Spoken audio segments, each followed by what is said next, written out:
Brian. Hey, congratulations on your short film Catharsis. Thank you. More of a congratulations is being showcased at Tribeca this year. How does it feel for you? It feels great. It feels a bit surreal. Honestly, it was the goal initially to premiere it in New York at Tribeca. And yeah, and the fact that it happened feels like a dream come true, to be honest. Most excellent. So tell us where the original idea came from for the story for Catharsis. Um, yeah, so the original idea came from I originally had like this dream about this person dancing through a park. And I always wanted it to be like a final image of a film. And that's kind of where I started from. And then I was talking with this friend of mine who was doing this catharsis therapy, and she was like doing this therapy in Mexico where like you just like you punch a pillow and pretend it's your dad, and it was called catharsis therapy. And I just fell in love with the name and the idea of what catharsis is, and it just kind of extrapolated from there. And then it went from the dance scene to like organically making it about a ballet dancer. And I've always been very inspired by ballet dance because of, the performers, they spend so much time and effort in getting their bodies prepared, and they're so elegant, and it's such a beautiful art form, and it's so abstract, and it really shows, catharsis, like this energy being released through their performative nature. So yeah, it just kind of moved from there. So it seems like even though it's a short film, you have like characteristics of many different subplots into this film because you could easily divide it into like the dance, the catharsis therapy, and also the Russian relationship between your character and his aunt. Yeah. Yeah. I mean, I guess it's like a mini film, and the honestly the idea was that I could like build out this world and then maybe extrapolate from there and maybe make a feature or a show from it. Um, I just really like characters in films. Like I'm very drawn to like build the character of a film. So, I made this ensemble basically that kind of creates the world. So I'm glad you picked that up. Most excellent. Well, let's first talk about the dance part of this film. How did you want to approach it? Because I want to say your background isn't into dancing in the first place, because you said it came through a dream, which is kind of Yeah. unusual. Yeah. So sorry, what's the question? I said let's talk about the dancing a bit, and how you wanted to approach with the dancing part in your Mhm. Yeah, so the dance was always to me was like this like big release. I was also inspired by Dennis Levant is a huge inspiration for me. He's like he dances in a lot of his movies, and a lot of times it's at the end of the film. It's like the super abstract kind of performance. And so I just wanted it to feel like a release. And but really it was a collaboration with it ended up being a collaboration with the dancer. I mean, Harrison Ball is one of the most talented ballet performers in the world right now, and he choreographed his own movement. And so it was really a collaboration with him. But honestly, like I just let him go.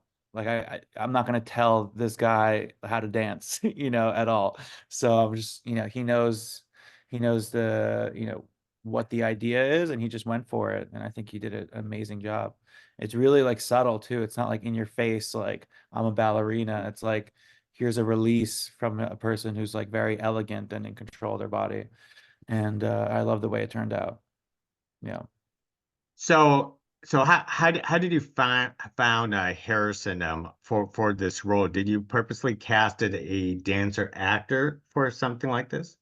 So it actually happened like kind of like cosmically aligned. Um, Harrison Ball is someone I knew from like 10 years ago. We had partied together, we had a couple mutual friends, and we kind of lost contact. We were like always acquaintances. Like I would see him out, and we had some really good friends that were friends with both of us, but I hadn't spoken to him in years. And I heard from Harrison Jaffe, who's another good friend of mine, who's my producer, that Harrison Ball retired to become a an actor. And I was just like, this is insane because I just finished writing the film.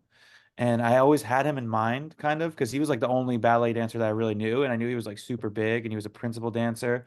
I never thought that he would ever do this film. I thought he would be way too busy and just like, this is like a short. So it wasn't like I didn't think it was even possible. And then when I heard that, I like mustered up the strength and I emailed it to him and I was like, listen, I think this could be great for you. I really actually had you in mind for this. I can't believe that you're retiring to become an actor. And he read it, he loved it, and he actually felt that a lot of the what I had written, which was kind of based off of like experiences that I had had, kind of melded with experiences that he was having, especially in this like transition period from becoming a ballet dance from a ballet dancer to an actor. And for me, it was like a transition period from being a like someone in business and real estate into becoming a filmmaker.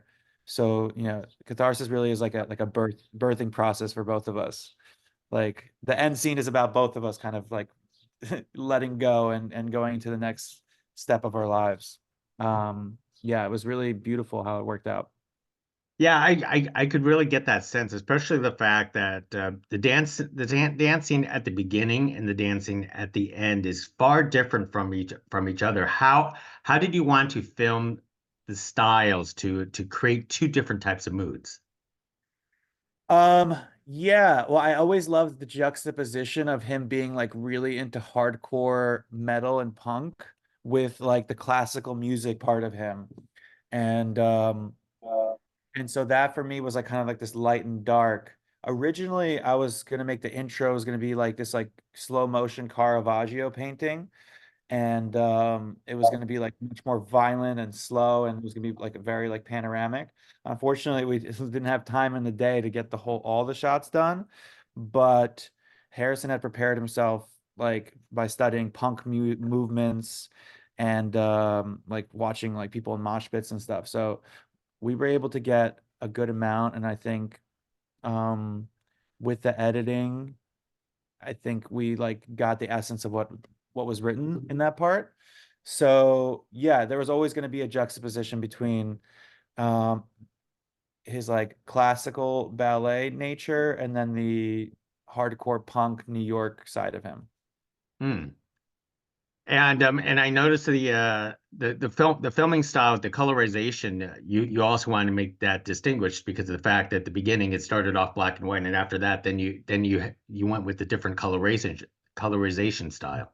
That actually happened last minute. I was like editing myself and like looking at I was trying to build out the titles and I accidentally flipped it to monochrome and turned it black and white. And I was like, this is so beautiful. Um, originally I wanted this like Caravaggio-esque, like painterly chiaroscuro where there's like high contrast. And I felt like we didn't really get it. And then for some reason, the black and white made it feel more painterly to me. I don't know how it. I never would have thought of that, like that black and white would do that. But some way, black and white kind of does that. It makes you think more about the forms instead of, and it's not as distracted by color. So that was a really like a last minute decision. I think it worked too because it's kind of like it's referencing the past. So it ended up working in that favor too. But honestly, it was just a last minute call and visually it just struck me. So that's why I ended up making it to the final. Tell us about the punk band Black Lips that you brought on to start off your film. They're just amazing. I can't believe that we got them either. Also, like a friend of a friend knew them, and I've always been enamored by that by the group because I went to a couple shows and they're just like such a raw energy to them, like the way they perform, like Zumi and Cole. They're like making out on stage and she's got the saxophone and they're jumping and it's like the most raw energy. And their music's not even like hardcore punk, but it's just like such a raw feeling. And the fact that we got them, I mean, it's just like historic. When they heard that Debbie Harry was in the movie, they're like, yes, sign us up. We'll be in any scene you want, because they're like huge, huge fans of her. So Yeah, that was kind of a last minute call too, just to get them making out with the main character. I thought would be just so cool. So I'm happy they were involved. Was that a difficult scene to shoot the mosh pit and having them sing in the background at the same time? Um, it actually turned out not like it was okay. I mean, it was difficult in the fact that it was like 3 a.m.